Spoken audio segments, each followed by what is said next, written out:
Dalam tahun ke-18 zaman Raja Yerobeam bin Nebat, menjadi rajalah Abiam atas Yehuda. 3 tahun lamanya ia memerintah di Yerusalem. Nama ibunya ialah Maakah, anak Abisalom. Abiam hidup dalam segala dosa yang telah dilakukan ayahnya sebelumnya, dan ia tidak dengan sepenuh hati berpaut kepada Tuhan, Allahnya, seperti Daud moyangnya. Tetapi oleh karena Daud, maka Tuhan Allahnya memberikan keturunan kepadanya di Yerusalem, dengan mengangkat anaknya, menggantikan dia, dan dengan membiarkan Yerusalem berdiri. Karena Daud telah melakukan apa yang benar di mata Tuhan, dan tidak menyimpang dari segala yang diperintahkannya kepadanya seumur hidupnya, kecuali dalam perkara Uria, orang Het itu. Dan ada perang antara Rehabeam dan Yerobeam seumur hidupnya. Selebihnya dari riwayat Abiam dan segala yang dilakukannya, bukankah semuanya itu tertulis dalam kitab sejarah raja-raja Yehuda? Dan ada perang antara Abiam dan Yerobeam. Kemudian Abiam mendapat perhentian bersama-sama dengan nenek moyangnya, dan ia dikuburkan di kota Daud. Maka Asa, anaknya, menjadi raja menggantikan dia.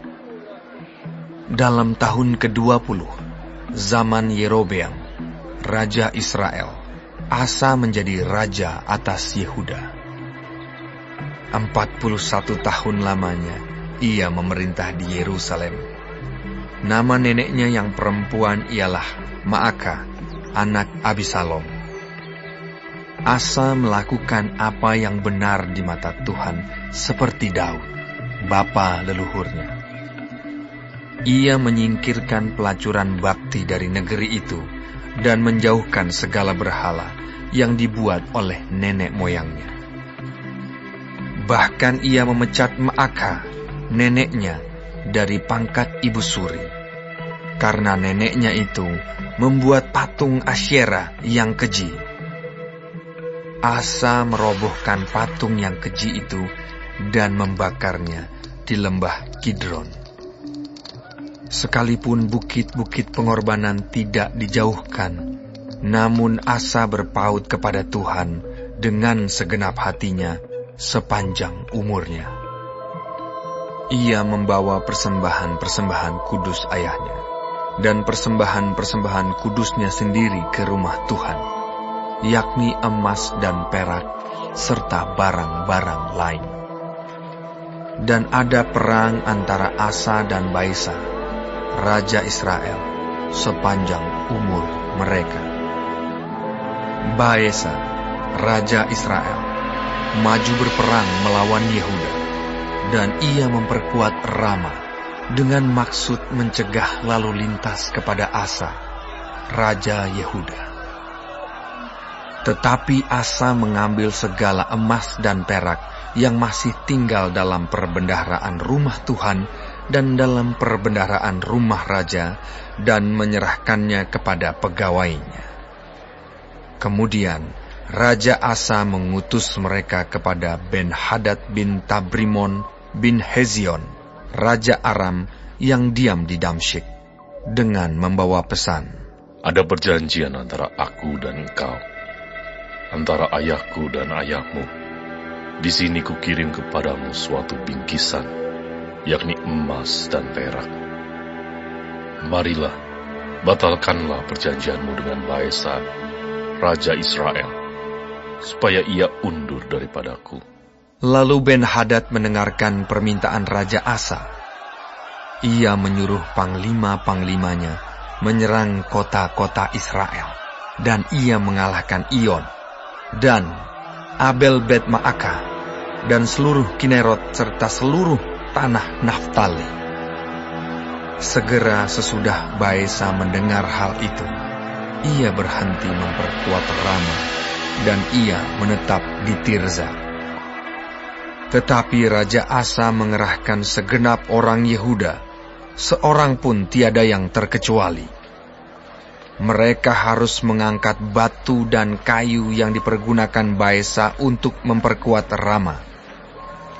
Raja Asa mempergunakannya untuk memperkuat Geba Benyamin dan Mispa.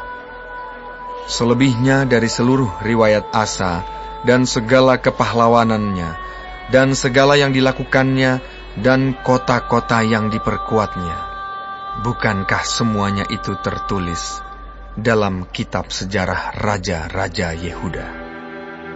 Tetapi pada masa tuanya, ia menderita sakit pada kedua kakinya.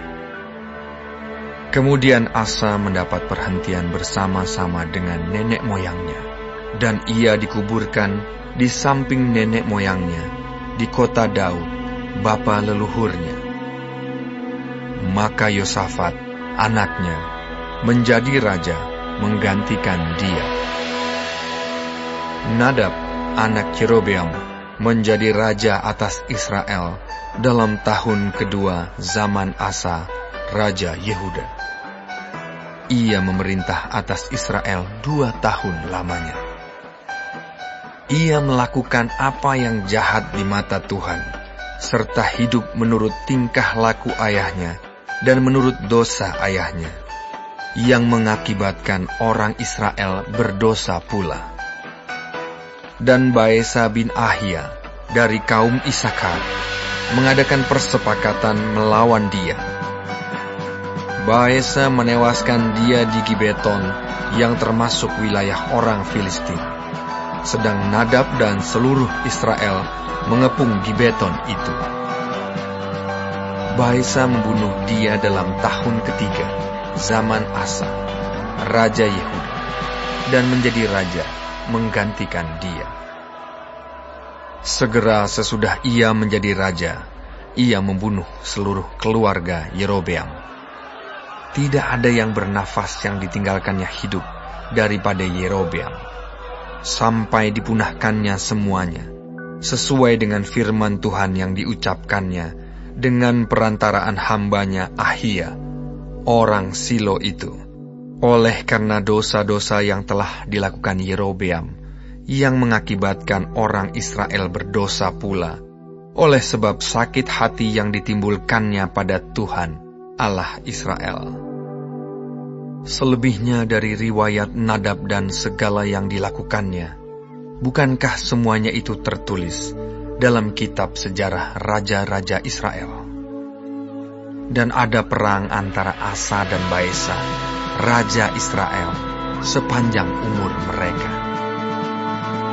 Dalam tahun ketiga, zaman Asa, raja Yehuda, Baesa bin Ahia menjadi raja atas seluruh Israel di Tirza. Ia memerintah 24 tahun lamanya. Ia melakukan apa yang jahat di mata Tuhan, serta hidup menurut tingkah laku Yerobeam, dan menurut dosanya yang mengakibatkan orang Israel berdosa pula.